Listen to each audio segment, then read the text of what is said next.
Anyway, as Sue said, I'm Patricia Gillen, and I'm delighted to have been asked to speak to you about this.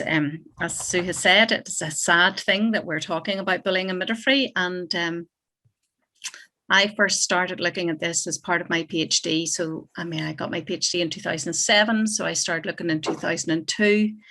And when I reflect back, I remember Cecily Begley and Mavis Kirkham and the RCM and numerous other people had already started to look into this and had talked about this. And the earliest research was really by Always way back in the 60s. There was, talk about workplace bullying, because unfortunately we still think about it being something that happens in the playground, but unfortunately it isn't something that happens in the playground. It happens in many, many workplaces across the world. And it does seem to be particularly relevant and apparent within workplaces where there are hierarchies, workplaces where people are reliant on working very closely together. So the military, police force, army, healthcare, those sort of settings. So I'll just talk to you a little bit about it. Many of you, unfortunately, will have experienced it. Many of you will have witnessed it. And we'll just see what you think. So the background then, there are a number of recognised synonyms for bullying, such as mobbing, and that tends to mean a group of people picking on one other person. Incivility, which is an American terminology, but it's used quite frequently. And then horizontal violence, and that tends to refer to bullying that happens to people at the same level within an organisation. So midwife to midwife, student midwife to student midwife. And it should not be confused with harassment. Oftentimes, it's one of my little pet peeves, actually. Oftentimes people talk about bullying and harassment is legislated for, and bullying is not. So harassment relates to gender, sex, and all of those things that we associate with inequalities.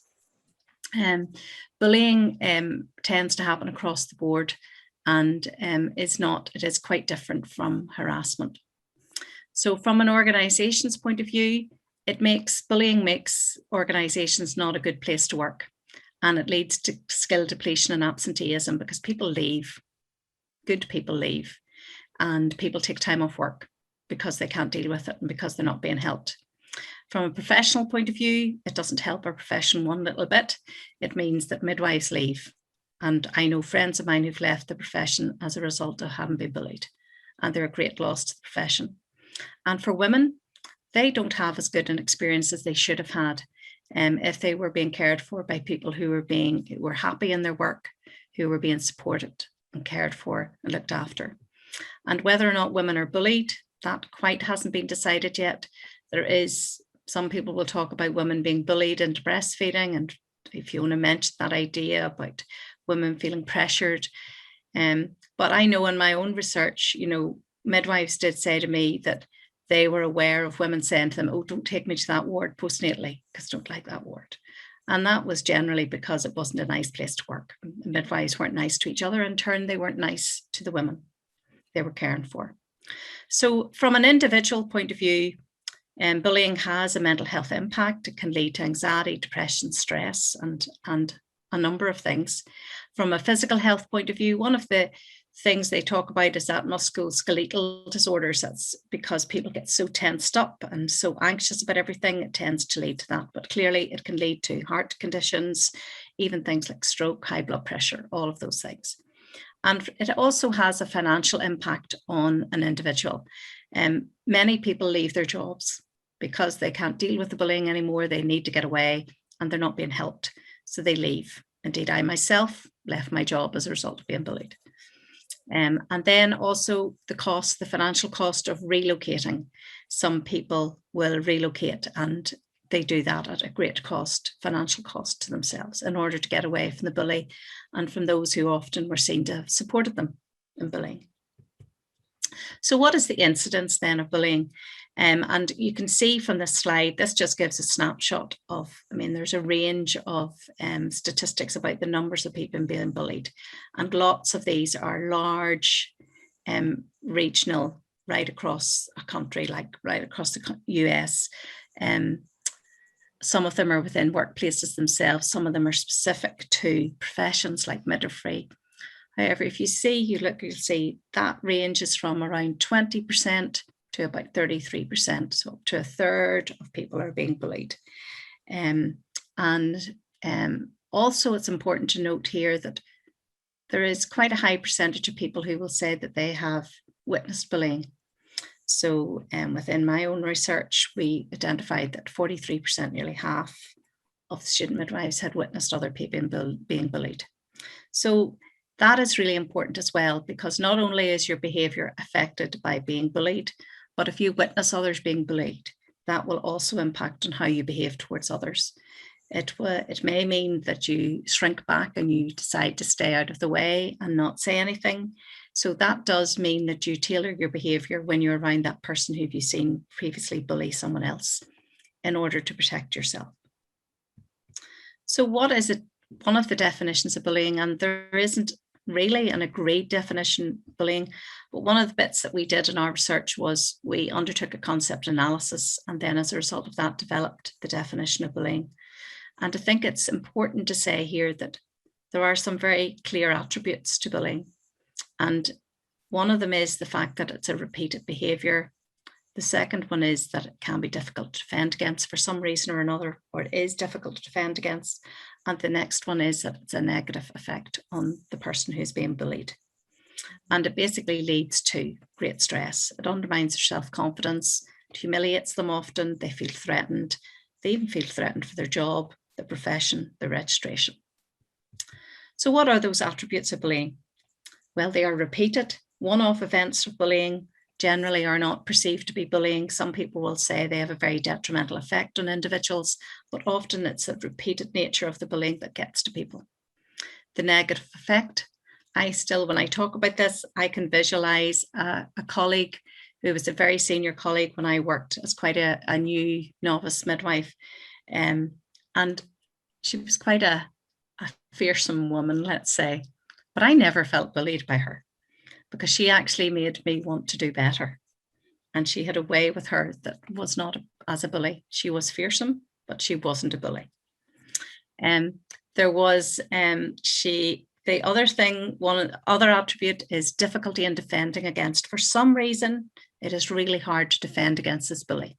Now, it may be that they are in a different position of power over an individual, in that they are maybe at a higher grade, or maybe the manager of the ward, maybe of the manager of the area that you're working in. Doesn't matter. It can be anything. Could be an age thing. It could be anything. It could be a gender issue. Could be anything that makes it difficult to defend against. And then the next attribute, the intent of the bully. And there's still a little bit of uncertainty around this. Some people will say bullying is intentional. Some people will say it's unintentional. I believe that it may be both. I think there are people who intentionally bully, and I think there are people who have learned behaviours and unintentionally bully. They just do what others have done and they don't really see what they've done. And often when you bring it to those people's attention, they're horrified by their behaviour and they will change their behaviour. The intentional bully rarely changes their behaviour. So the antecedents of bullying, and these are the characteristics that need to be in place in order for bullying to take place. The first of those is each of our individuals' perceptions. And as a colleague, a friend of mine in the US would say, our personal histories. You know, we are our histories. Our perceptions of the world are informed by our previous experiences. So how we view behaviours is informed by that. So how we perceive things is very important. A lack of control within our profession, although we espouse to be an autonomous profession, many of us, if we're very honest, will be able to say that often we don't feel that we have quite the control that we would like. And sometimes that can lead to bullying among and within the profession as a result of that. If we can't control anything, we'll control those people that we can. A power imbalance is very often at the root of bullying. And it's also an expression of power, often by an individual. Somebody wants to feel more powerful, more in control, and they exert power over those that they can, be they students, be they less experienced midwives, be they just colleagues. And very importantly, I think, is the permissive culture, where bullying is not tolerated. It rarely happens. where it is not condoned, where it is not supported in some way, where the individuals who are well known to be bullies are not allowed to continue their behaviour. It doesn't happen. So what types of bullying behaviour? And it's interesting, in our research, the student midwives, they were very able to differentiate between a poor working relationship and bullying. They were able to understand those people they just didn't get along with and bullying. They're two quite different things. A bully uses all types of very, sometimes covert, sometimes quite overt behaviour, where they will exclude, they will intimidate, they will withhold information, they will keep moving the goalposts, they will criticise. And, you know, as student midwives and as a professional, you have to get used to criticism and being told you need to do better. That's part of how you learn, but there are ways of doing that. And it's about constructive criticism that builds the person up, not drags the person down. They can set unrealistic timeframes. They can give you too little to do, too much to do. They can make jokes about you, about maybe something to do with you. So they can make it really quite an unpleasant experience for you as an individual. And we know it happens, and it's still happening. I mean, you can see a range of online media headlines to do with workplace bullying from 2015 onwards. There's one there this year as well.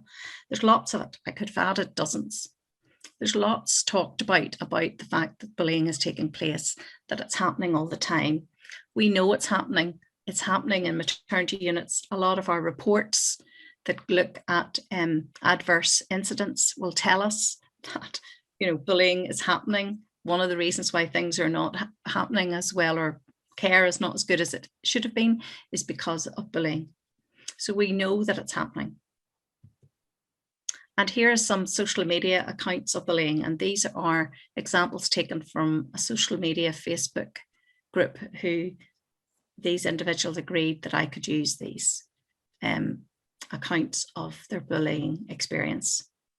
And, you know, women coming in, predominantly women coming into midwifery, have a passion about midwifery. Anyone coming into midwifery has a passion about midwifery. They really want to do it. It's a highly competitive course to get onto. People really want to do it. And here's someone who said that they were so enthusiastic. They were really wanting to get involved. And then how did they get treated? Their colleagues, little things like they couldn't be bothered to learn their name. They bring in cakes and said that they hadn't enough for them, or that they weren't working hard enough, send them on wild goose chases for equipment and drugs. Now, I know that's the sort of thing that would have happened years ago and people would have laughed it off and said that's what's done. But there's a difference between people being bullied, and these are not just one-off incidents, these are repeated behaviours that you're subjected to day after day. And, you know, people knew that, people would say also this idea, oh, you need to toughen up. This individual here was saying, you know, just said I was too sensitive and I needed to be stronger. But this person was signed off as unwell and put in antidepressants. I don't think that's somebody who just needs to toughen up. That's somebody who's been given a really hard time. And uni said they'll support me, but they were a long way away at 3 a.m. in the lion's den. And that's how somebody saw it. And, you know, again, these are individuals who are on their own in the middle of the night and they've nobody to turn to. And over weeks, she continued to laugh at me in front of other midwives. And I was told midwifery wasn't for me. So they left midwifery. So having fought their way onto a course, worked really hard to get their place, how bad must it be for them to have left midwifery? And Andrea Sutcliffe from the NMC recognises that student behaviours are more likely to experience or witness bullying behaviours. So, you know, our regulatory body knows this is an issue. Indeed, they've put it in our code, in our professional code. There's a need to act with honesty and integrity at all times, treat people fairly, without discrimination, bullying or harassment. And yet it happens. So how does a bully work? Well, they groom potential targets. Ariane Ode has written many books on the subject, and she would suggest that bullies groom their targets. They suss it out. They are very deliberate and they work out who potential targets can be. They undermine self-esteem and confidence. They exaggerate errors. They lie, make up errors. They take a fact and distort it. They unfairly criticize your work. They give you too much work. They avoid telling you important information. And she would say they test the water. They do little things to see how you respond. So that's why it's really important to think about how you respond to the bully. So what can organisations do? Well, I think they have a responsibility. They need to have a policy on dealing with bullying. So when it happens, they know how to deal with it, nip it in the bud early on. They could appoint an anti-bullying champion. They need to deal with the bullying when and as it happens, not ignore it, not say, oh, they're not like that. They're not that bad. They're brilliant. Oh, but she's a brilliant midwife. You know, oh, we couldn't possibly do without her. They need to educate all staff, and they need to adopt a zero tolerance to bullying. So what to do if being bullied?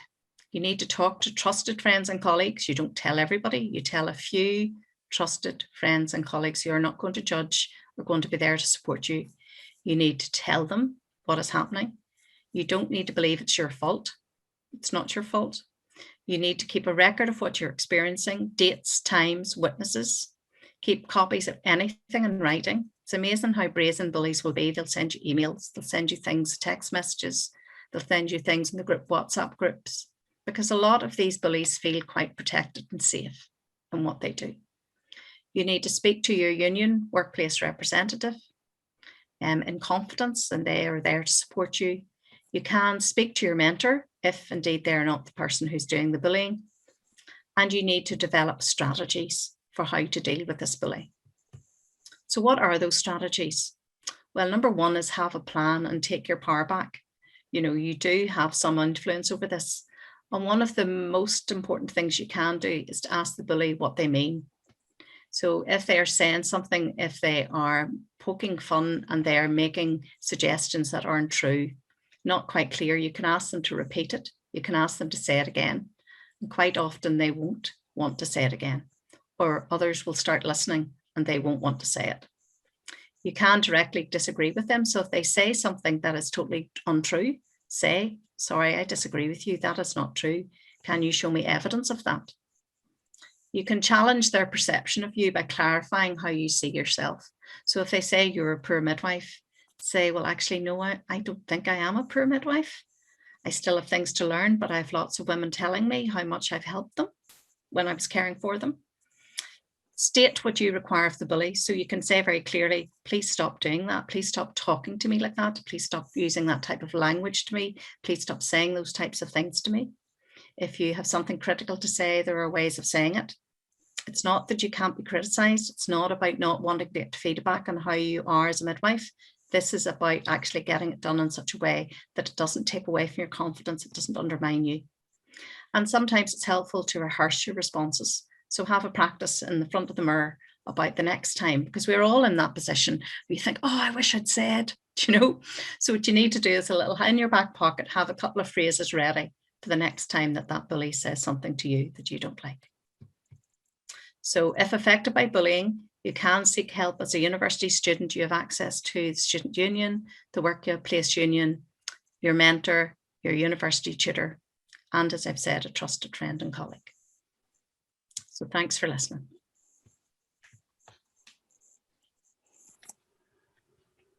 I love that last slide, Patricia. That's lovely. Yes, I like that wee one. Yeah, yeah. I think that's really, it's really difficult, isn't it? Because the instances I've become aware of someone who was being bullied, the thing she said to me is, well, no one else would think I'm being bullied, because it's just these little things that are said, and it's like on a daily basis, biting away at your confidence. And I think the idea that you had of, well, evidence of writing things down is a really good point, because I think if you are, because you might not even put a name to what's being done to you yourself. That's right. So writing things down, I think, is a really good point, because then if you start listing out, you know, the dates, what was said, how it was said, and sometimes it's the way it's said, and how do you counter that? Because the instant thing that the person who was being bullied described to me is, well, she'd just say, she'd turn it back on me and say, I didn't mean that at all. I was just joshing you. What's wrong with you? Which is really hard to cope with, isn't it? Yeah, and I think what you have to do in an instance like that is say, but I've already told you I don't like jokes like that. Do you know, you have to find a way, say, well, look, actually, I didn't find that very funny. I didn't find that funny. And, that's just me. So I really would appreciate it if you didn't talk to me like that again. And it's very hard. It's not easy. Do you know, I left as a result of being bullied. So I do know it isn't easy, but I think it is about having something there that allows you just to feel a little stronger, to feel that you have a retort, you have something to say back. And because you're so busy feeling undermined and horrible about what's been said, and it is a very common defense of a bully to say, oh, you're just too sensitive. It's a very common one.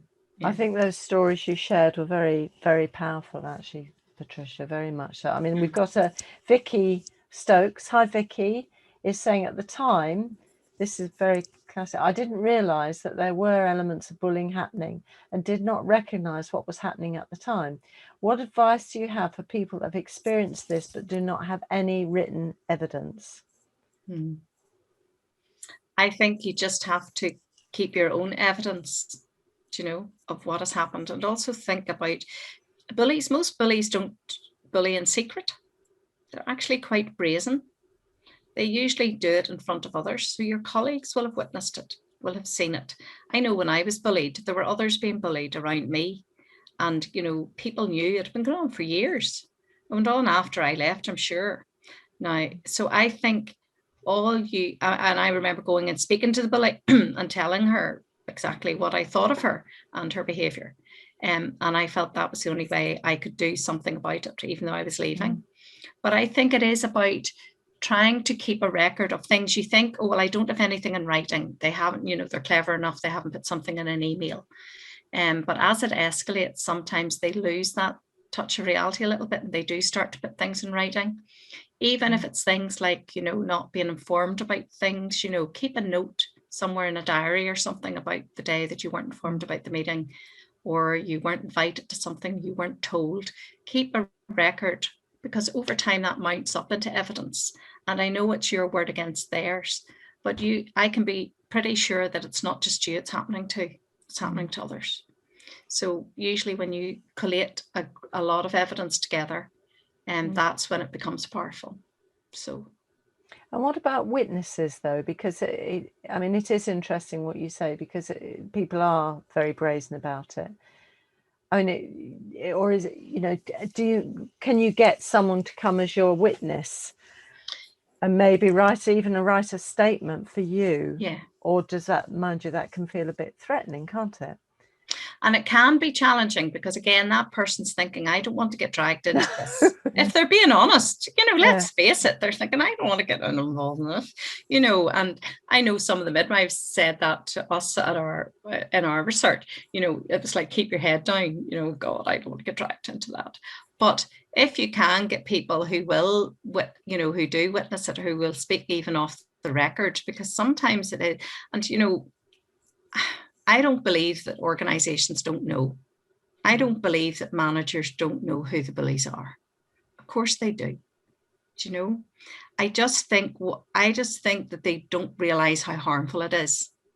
And they haven't really, as an organization, they don't think of the impact. They don't think of the fact, well, actually, we're getting all these good people are leaving because they're not being treated very well. So it is very challenging to deal with. But it does cost organizations huge amount of money. It does, because they're having to recruit more staff because people are leaving. People are saying, oh no, don't go work there, because of what's, and at a time when we're finding it hard to find people to come and work, you want your place to be somewhere that people want to come and work. And, and it's not, I'm not foolish. It's not like I think, oh, you have to go in and you have to love everybody and everybody has to be your best friend. That's not what it's like. But people have a professional responsibility to work well with each other and to ensure that their behaviour towards each other does not impact on the care that they provide. And if you're making somebody feel small and feel that they're not doing their work well when they are, then you are really impacting on that person, and that's impacting on the care they provide to women, whether you like it or not. So Absolutely.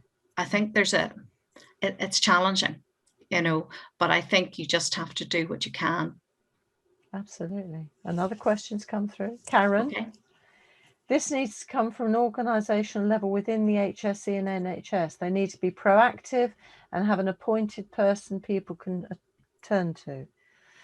Absolutely.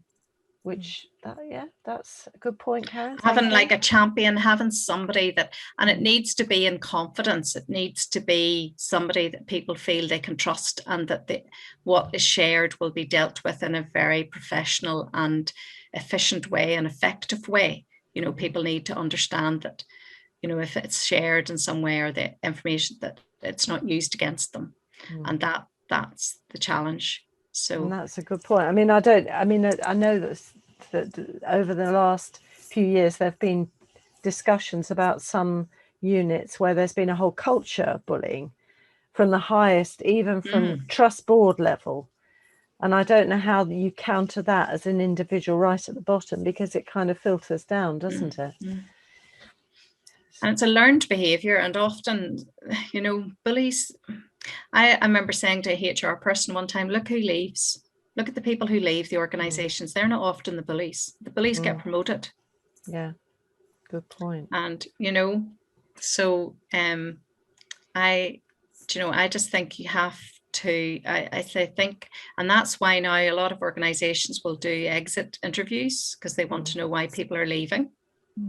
And, you know, people are using those as opportunities to disclose what's happened to them. If they're feeling strong enough, I guess. If they're feeling strong enough. And that's the challenge at that time. Sometimes you're not feeling strong enough. Do you know? That's a good point. Now, in that minute or two I've left you, how about another little discussion about this research that you're involved in? We need some more midwives. We do. Midwives out there, quick. Midwives out there, please. We're doing a research study into health and well-being of nurses, midwives and allied health professionals, social care workers and social workers during COVID-19. And we've undertaken a survey in May of last year, in November to January just passed, and actually there's one out now this year. And what we're trying to do is pick out what's happening as we go through, and clearly even we've now just got some funding to run it forward for the next year, because we want to see what's happening with the recovery. And you know, some colleagues and friends of mine are saying, you know, yes, this is all very well, but now we're expected to keep going because we have to catch up with all that's happened, well, which didn't happen while COVID was being sorted. And now we've got all this back lists of people that need their care and their treatment. So they haven't got the downtime, you know. So we want to know what it's really like out there, and there are opportunities to get involved in focus groups if you'd like. But at the minute, we're just wanting people to complete the survey. And it's I have been tweeting about it. So if you follow me on Twitter, you will find me on Twitter, and I've been tweeting about it, and you can click the link, and it takes 10 or 15 minutes to complete. And you have your say. You have your say about what's happening in your locality. Just have your say. Brilliant. And it's truly, absolutely anonymous. And we're very careful that if anybody includes anything in it that we think, oh God, you could be identified, we make sure that that's not included. So this is about hearing the stories, finding out what's happening, and trying to use that. And what we're doing is setting up recommendations, and we're bringing them forward to the trusts. We're trying to disseminate it as widely as we can, and, you know, to let organisations know, look, this is what your staff are saying. These are what the frontline people are telling us. So. Fabulous. It's going to be a fabulous piece of work. So the first couple were really, really interesting, and will presumably inform trusts about what staff need to support them in the coming months and years. So that's great. So great work, Patricia. So follow Patricia on Twitter. She's a very interesting person to follow, and get into that survey. 15 minutes, it's nothing. You could do it in the next break. Funnily enough, we've come for a break. So I want to say I'll put the link into, if I can find the link, I'll put it into chat if you want to. Go on then. So that'd be fabulous. Thank you so much. Thank you so much.